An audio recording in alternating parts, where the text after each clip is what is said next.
Hello everyone, I am Shikha. Welcome back to my YouTube channel. So आज हम cover करेंगे plant physiology. Plant physiology में भी topic flowering. Flowering से always 2 marks के 3 to 4 क्वेश्चंस पार्ट बी में and 4 marks के 2 क्वेश्चंस पार्ट सी में एवरी टाइम आते हैं। सो आज हम most important topic plant physiology का कवर करेंगे। फ्लावरिंग प्लांट में फ्लावरिंग होने के लिए प्लांट को मॉड्यूलेट होना होगा, प्लांट को कुछ ना कुछ चेंजेस लाने होंगे अपने पार्ट्स में। फर्स्ट प्लांट वेजिटेटिव मेरिस्टेम की फॉर्म में होता है। वो वेजिटेटिव मेरिस्टेम फ्लोरल मेरिस्टेम में कन्वर्ट हो जाता है by the help of floral meristem identity jeans.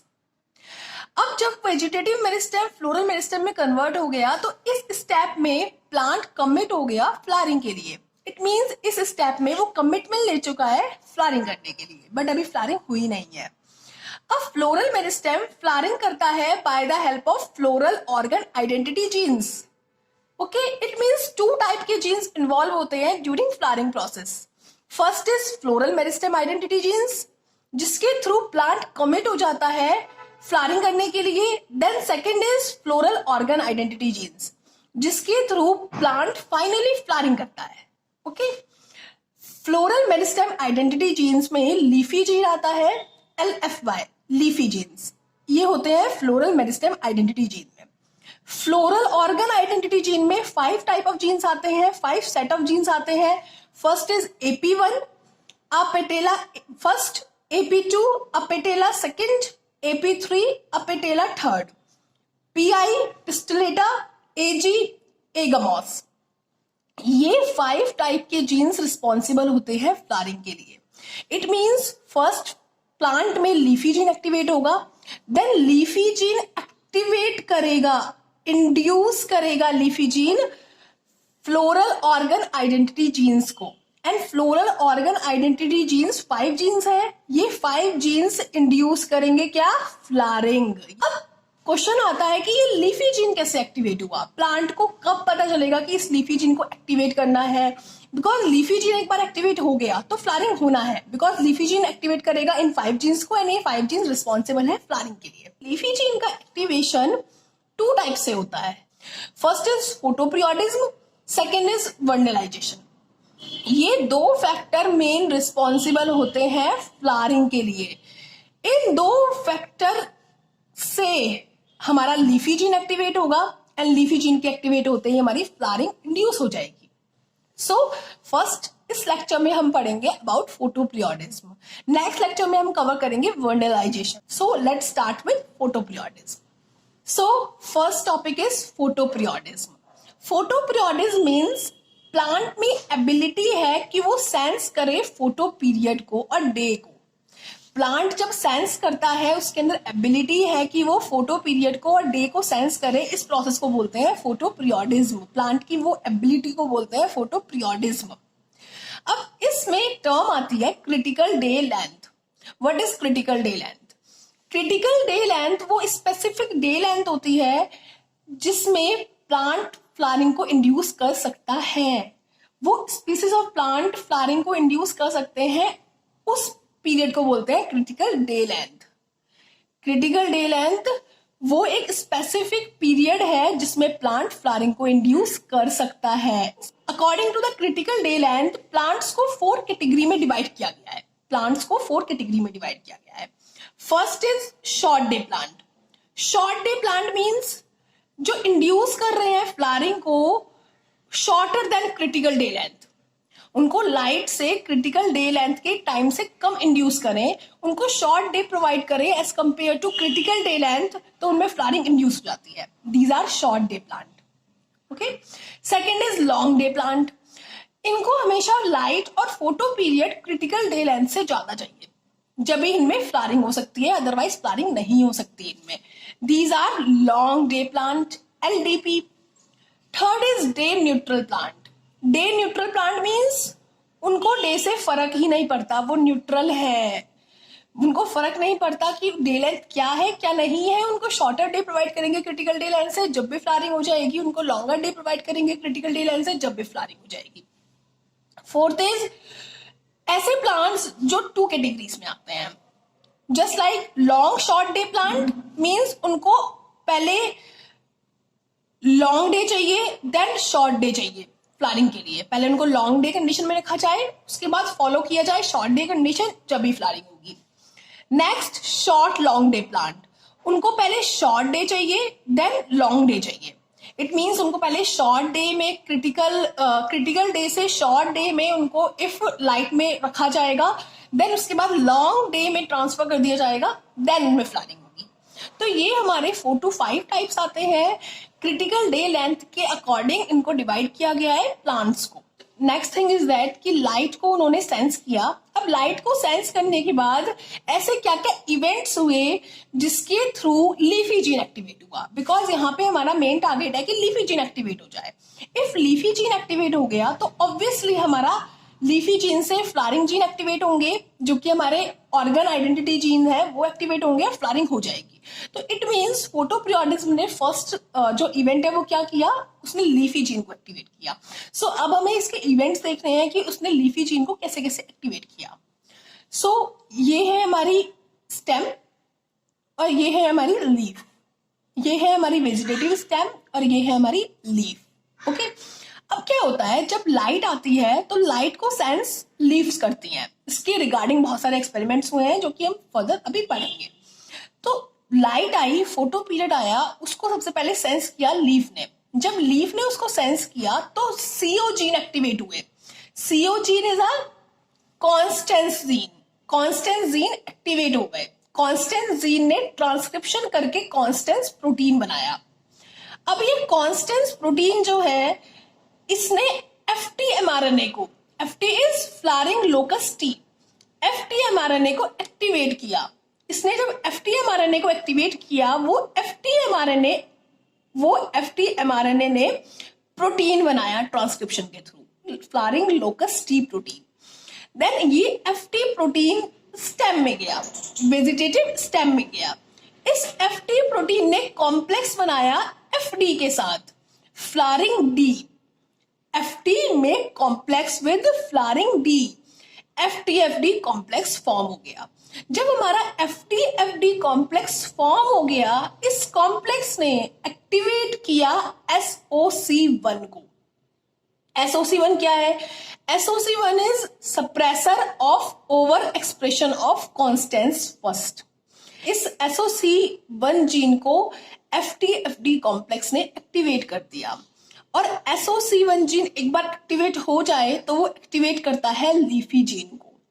And इसके आगे का स्टोरी आप सबको पता है। लीफी जीन ने एक्टिवेट किया सारे ऑर्गन आइडेंटिटी जीन्स को, फ्लावरिंग हुई।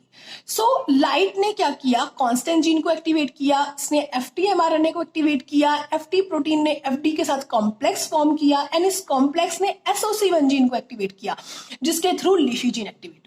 तो ये प्रोसेस था, ये रीजन था कि फोटो पीरियड के वजह से, लाइट की वजह से क्यों फ्लावरिंग एक्टिवेट हुई, बिकॉज लाइट की वजह से लीफी जीन एक्टिवेट हुआ। ये हमारा प्रोसेस था।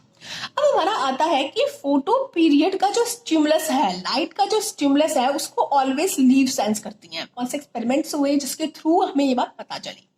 अब एक्सपेरिमेंट्स में जो साइंटिस्ट के नेम है वो हमें नहीं लर्न करने हैं। CSIR-NET Jrf में इसके रिगार्डिंग कोई क्वेश्चन नहीं आते हैं। सो इट्स बेटर कि हम मेन कंटेंट पे आए। एक्सपेरिमेंट्स, 2 एक्सपेरिमेंट्स हुए जिनके थ्रू हम बोल सकते हैं कि सेंस करती हैं। सो फर्स्ट एक्सपेरिमेंट इज एक साइंटिस्ट हुए, उन्होंने क्या किया, फर्स्ट प्लांट को फुल कवर कर दिया ब्लैक पेपर से और ब्लैक पॉलिथीन से, जिसकी वजह से क्या हुआ, प्लांट में फ्लावरिंग नहीं हुई।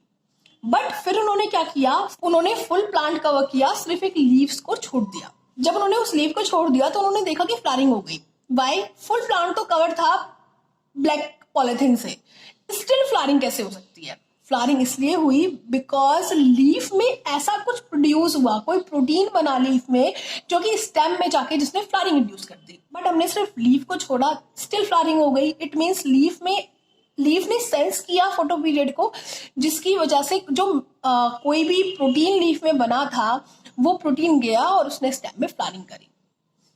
तो इसकी वजह से हमें पता चला कि जो हमारा फोटो पीरियड है उसको लीव सेंस करती है। सेकेंड एक्सपेरिमेंट इज दैट कि हमने एक प्लांट लिया, उस प्लांट को हमने फुल डे लाइट की प्रेजेंस में रखा। अब उस प्लांट की लीव्स में CO प्रोटीन बन गई, CO से FT प्रोटीन बन गई। देन इसकी एक लीफ यहाँ से डिटेक्ट करी और उस लीफ को दूसरे प्लांट में ग्राफ्ट करा, जिसको कि हमने फुल नाइट कंडीशन में रखा हुआ है, उस लीफ को उस प्लांट में ग्राफ्ट कर दिया। स्टिल इसमें फ्लावरिंग हो गई।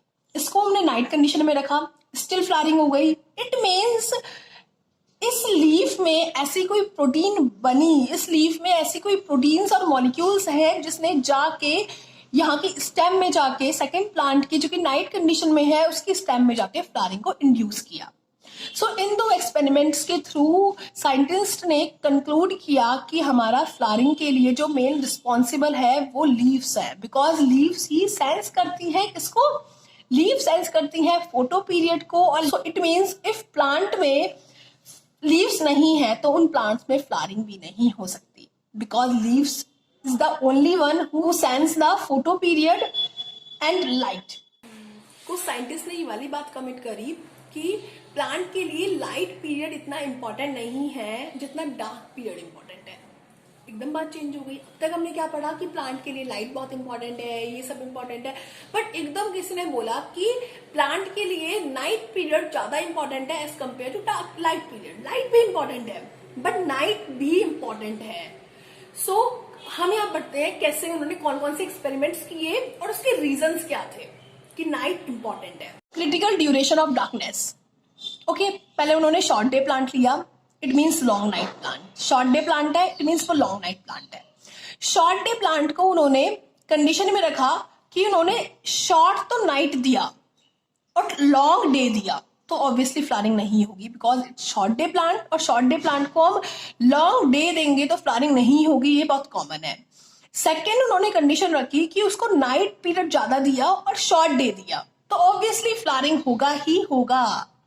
अब थर्ड कंडीशन उन्होंने क्या रखी, उन्होंने उसको शॉर्ट डे दिया, लॉन्ग नाइट दिया, बट उन्होंने नाइट में कुछ टाइम के लिए हाफ आवर के लिए 15 मिनट्स के लिए उन्होंने लाइट से उसको ट्रीट करा।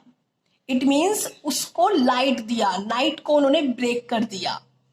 अब उसको शॉर्ट डे प्लांट को शॉर्ट डे मिला, बट अब नाइट उसके लिए हमारे अकॉर्डिंग अब तक उसके लिए नाइट इतनी नेसेसरी नहीं थी, बट उन्होंने जब नाइट को ब्रेक किया, सिर्फ कुछ मिनट्स के लिए, कुछ टाइम के लिए नाइट्स को ब्रेक किया, तो फ्लावरिंग नहीं हुई।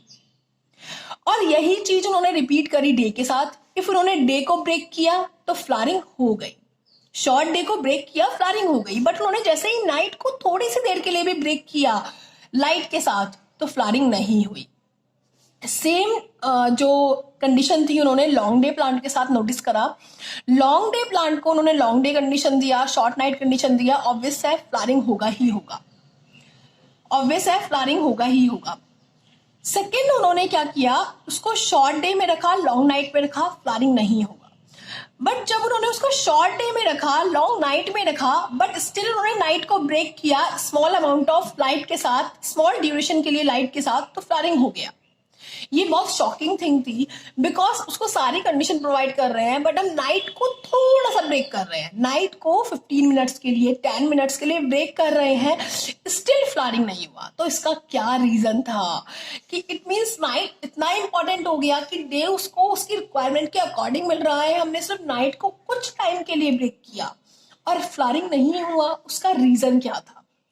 उसके रीजन पढ़ने के लिए हमें कुछ पढ़ना होगा, पहले वो पढ़ते हैं। लॉन्ग डे प्लांट का एग्जांपल लिया। लॉन्ग डे प्लांट में अरेबिडोप्सिस प्लांट आता है। अरेबिडोप्सिस प्लांट को mostly as a model use किया जाता है प्लांट फिजियोलॉजी में। अब उन्होंने कांस्टेंट जीन की बात करी। कांस्टेंट जीन एक मेन कंपोनेंट है फोटोपीरियोडिज्म का। कांस्टेंट जीन का जो ट्रांसक्रिप्शन फैक्टर है वो जिंक फिंगर मोटिफ है। ये कॉमन थिंग हमें याद करना पड़ेगा नेट जेआरएफ के लिए। ये पूरी वीडियो नेट जेआरएफ के अकॉर्डिंग इसको डिजाइन किया गया है, नेट जेआरएफ के क्वेश्चंस के अकॉर्डिंग। ये कुछ मेन बातें हैं। कांस्टेंट जीन एक मेन कंपोनेंट है। ट्रांसक्रिप्शन फैक्टर है जिंक फिंगर मोटिफ, उसका ट्रांसक्रिप्शन फैक्टर है। जो कांस्टेंट जीन से एमआरएनए बनता है ट्रांसक्रिप्शन होके, वो इवनिंग टाइम में बनता है। It means only evening time में कांस्टेंट जीन ट्रांसक्रिप्ट होके एमआरएनए बना सकता है और एमआरएनए से प्रोटीन बनेगी। सो इट मीन्स ये सिर्फ इवनिंग टाइम में पॉसिबल है, इवनिंग कंडीशन उसको नहीं मिलेगी तो ये पॉसिबल नहीं है। और second thing, constant gene stable रहता है, जो कांस्टेंट प्रोटीन हाई है हमारी एमआरएनए के बाद वो स्टेबल रहती है लाइट कंडीशन में सिर्फ। इफ उसको लाइट नहीं मिलेगा तो वो डिग्रेड हो जाएगा, डिग्रेड हो जाता है वो डार्क कंडीशन में। कांस्टेंट प्रोटीन डिग्रेड होता है डार्क कंडीशन में। थर्ड थिंग यहाँ हमारी आती है, कांस्टेंट प्रोटीन एक बार स्टेबल हो गई तो वो एफटी जीन को फॉर्म करेगी ही करेगी। एफटी जीन्स क्या था, फ्लोरिंग लोकस टी, वो एफटी जीन को इंड्यूस करेगी। एक बार एफटी जीन इंड्यूस हो गया फिर तो एफटी जीन जाके एफटी के साथ कॉम्प्लेक्स बना लेगा, एसओसी1 को एक्टिवेट कर देगा एंड फ्लारिंग हो जाएगी। सो एक बार कांस्टेंट प्रोटीन का स्टेबल होना बहुत जरूरी है। कांस्टेंट प्रोटीन स्टेबल हो गई तो वो एफटी जीन को क्या करेगी, इंड्यूस करेगी। ओके अब उन्होंने क्या किया, साइंटिस्ट ने लॉन्ग डे प्लांट लिया, लॉन्ग डे प्लांट अरेबिडोप्सिस। उन्होंने क्या देखा, शॉर्ट डेज में क्या होता है लॉन्ग डे प्लांट के साथ, ऑब्वियसली फ्लावरिंग नहीं होगी, ये सबको पता है। शॉर्ट डेज में क्या होता है, short days means winter, short days हमारे कब होते हैं, विंटर में। अच्छा एक बात, विंटर में कभी इवनिंग अच्छे से होती है, नहीं। विंटर में हमें पता ही नहीं चलता कि कब हमारा डे खत्म हुआ और नाइट आ गई। इवनिंग बहुत शॉर्ट पीरियड के लिए इवनिंग होती है, बहुत शॉर्ट पीरियड के लिए। ओके तो कांस्टेंट एमआरएनए डे के ड्यूरिंग, शॉर्ट डे चल रहा था, डे के ड्यूरिंग ट्रांसक्रिप्शन उसका नहीं हुआ, कांस्टेंट एमआरएनए नहीं बना। तो कांस्टेंट एमआरएनए नहीं बना क्योंकि उसका जीन ट्रांसक्रिप्ट नहीं हुआ ड्यूरिंग डे टाइम, नहीं हुआ। बट जैसे ही इवनिंग आई वो ट्रांसक्रिप्ट हो गया, तो कांस्टेंट एमआरएनए का लेवल बढ़ गया। बट एकदम से नाइट आ गई, उसको टाइम ही नहीं मिला कि वो स्टेबल हो जाए, बिकॉज कांस्टेंट प्रोटीन स्टेबल है ओनली ड्यूरिंग डे टाइम, वो डिग्रेड हो गया। तो हमारा कांस्टेंट प्रोटीन जो है वो बन ही नहीं पाया, बिकॉज यहां तक तो वो इसलिए नहीं बना क्योंकि एमआरएनए नहीं फॉर्म हुआ था। अब यहाँ पे एमआरएनए फॉर्म हुआ तो जब भी वो कांस्टेंट प्रोटीन स्टेबल नहीं हो पाया, बिकॉज यहाँ पे उसको टाइम ही नहीं मिला। इवेंट जो इवनिंग का था वो बहुत शॉर्ट पीरियड के लिए था, तो वो स्टेबल लाइट कंडीशन में नहीं हो पाया क्योंकि इवनिंग में लाइट होती है, बट नाइट में तो वो डिग्रेड हो जाएगा। तो कांस्टेंट प्रोटीन नहीं आया, इस वजह से एफटी एमआरएनए भी एक्टिवेट नहीं हुआ। इट मीन्स जो शॉर्ट डेज होते हैं, विंटर्स होती हैं, उनमें लॉन्ग डे प्लांट इसलिए नहीं आता, बिकॉज लॉन्ग डे प्लांट में फ्लावरिंग इसलिए नहीं होती बिकॉज कांस्टेंट एमआरएनए तो बनता है शॉर्ट पीरियड के लिए, बट कांस्टेंट प्रोटीन नहीं स्टेबल हो पाती। कांस्टेंट प्रोटीन स्टेबल नहीं होती तो एफटी एमआरएनए भी नहीं बन पाता। तो ये रीजन था कि लॉन्ग डे प्लांट क्यों शॉर्ट डेज में फ्लावरिंग नहीं करते।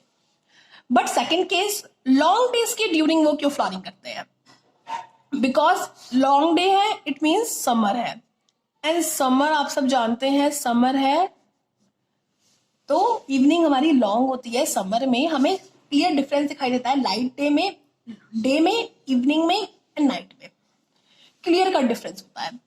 सो कांस्टेंट एमआरएनए फुल डे नहीं प्रोड्यूस हुआ, कांस्टेंट एमआरएनए फुल डे नहीं आया बिकॉज लाइट कंडीशन थी। बट जैसे ही यहाँ पे इवनिंग कंडीशन आई, कांस्टेंट एमआरएनए फॉर्म हो गया। अब इवनिंग का पीरियड ज्यादा था तो कांस्टेंट प्रोटीन यहाँ तक तो नहीं बन पाया, बट इवनिंग में वो बना और स्टेबल भी हो गया। ओके नाइट आई, नाइट में डिग्रेड हो गया, बट वो एक टाइम पे स्टेबल हो गया, यहाँ पे वो स्टेबल हो चुका है कांस्टेंट प्रोटीन। अब एक बार कांस्टेंट प्रोटीन स्टेबल हो जाए तो वो एफटी एमआरएनए को, यहाँ तक तो एफटी एमआरएनए इंड्यूस नहीं हुआ, बट यहाँ आके एफटी एमआरएनए इंड्यूस हो गया। तो इट मीन्स एक बार कांस्टेंट प्रोटीन इफ स्टेबल हो गया तो उसने एफटी एमआरएनए को इंड्यूस कर दिया एंड फ्लावरिंग हो गई। सो ये रीजन है कि हमारे लिए नाइट क्यों इंपॉर्टेंट है, बिकॉज नाइट कांस्टेंट प्रोटीन को डिग्रेड कर देती है, नाइट कांस्टेंट प्रोटीन को डिग्रेड कर देती है। हमें इवनिंग और डे टाइम चाहिए कांस्टेंट प्रोटीन को स्टेबल करने के लिए। तो ये रीजंस है कि हमारे लिए नाइट क्यों क्रिटिकल पीरियड है डे के साथ साथ। एंड इससे क्वेश्चन एवरी टाइम आता है CSIR-NET JRF में। बस आपको 3 थिंग्स याद रखनी है। फर्स्ट ये कि एमआरएनए, कांस्टेंट एमआरएनए फॉर्म जब ही होगा जब इवनिंग होगा, एंड कांस्टेंट प्रोटीन स्टेबल जब भी होगा जब लाइट कंडीशन होगी, नाइट में वो डिग्रेड हो जाएगा। थर्ड थिंग, एक बार कांस्टेंट प्रोटीन बन गया, वो स्टेबल हो गया, तो फिर एफटी एमआरएनए को इंड्यूस करने से कोई नहीं रोक सकता। एफटी प्रोटीन बनेगा ही बनेगा एक बार वो स्टेबल हो गया तो। अब डार्क उसका कुछ नहीं बिगाड़ सकता एक बार वो स्टेबल हो गया तो ये था हमारा फोटोपीरियोडिज्म। फर्स्ट हमने इसमें पढ़ा कि फ्लावरिंग जीन कौन कौन से होते हैं, 2 टाइप ऑफ फ्लावरिंग जीन्स होते हैं। देन फ्लावरिंग जीन में हमें लीफी को एक्टिवेट करना है। लीफी को एक्टिवेट करने के लिए 2 टाइप की कंडीशन चाहिए, फोटोपीरियोडिज्म एंड वर्नलाइजेशन। वर्नलाइजेशन हम नेक्स्ट वीडियो में कवर करेंगे। फोटोपीरियोडिज्म के रिगार्डिंग हमने पढ़ा फोटोपीरियोडिज्म में क्रिटिकल डे लेंथ क्या होता है, क्रिटिकल डे लेंथ के अकॉर्डिंग प्लांट्स को कितने टाइप्स में डिवाइड किया गया है। देन जब फोटो पीरियड और लाइट कंडीशन होती है तो प्लांट में क्या क्या इवेंट्स होते हैं, एंड आफ्टर दैट इवेंट्स, जो हमारे इवेंट्स हुए प्लांट्स में, उसके बाद भी हमारा एक्सपेरिमेंट्स भी करने जरूरी है। देन हमारा डार्क पीरियड क्यों इंपॉर्टेंट है, उसके सारे इवेंट्स, ड्यूरिंग लॉन्ग डे क्या हुआ, ड्यूरिंग शॉर्ट डे क्या हुआ, ये सब हमें करना बहुत ज्यादा जरूरी है। सो इससे ऑलवेज 2 मार्क्स में क्वेश्चन एंड 4 मार्क्स में क्वेश्चन एवरी टाइम आता है फोटोपीरियोडिज्म से। Best of luck, thank you.